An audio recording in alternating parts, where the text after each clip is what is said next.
رسول الله صلی الله علیه وسلم فرمای من عاد مريضا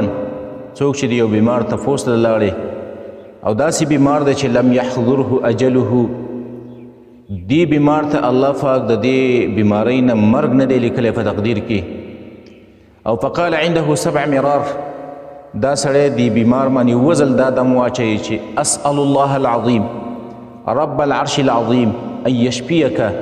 وزل په دا دم واچوي نو رسول الله صلی الله علیه وسلم فرمای الا عفاه الله من ذلك المرض الله پاک به دا بیمار د دې بیمارۍ نه خلاص کی او الله به له د دې مرض نه نجات ورکړي هغه که هر څومره سخت مرض دی د مرګ نه علاوه هر څومره سخت مرض دی که کینسر دی که د زړه بیماري ده که د ګردو بیماري ده که ذهني بیماري ده هر قسمه بیماري ده خو چې وزل پې څوک دا دم واچي الله پاک به د دې مرض نه شفا ورکړي او دا دم داسې دم دی چې خپل ځان هم پې پخپله شی دمولی او بل یو بیمار هم پې شی دمولی نن سبا موږ او تاسو سوچ وکړو هر سړي ته څه نه څه بیماري لاحق ده هر سړی څه نه څه بیمارۍ سره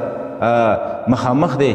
په مختلفو ډاکټرانو ګرځي مختلفو هسپتالونو باندې ګرځي نو یو ځل تجربه وکړه د رسول الله صلی الله علیه وسلم په دې حدیث باندې عمل وکړه اووه ځل په دې کلماتو او په دې الفاظو باندې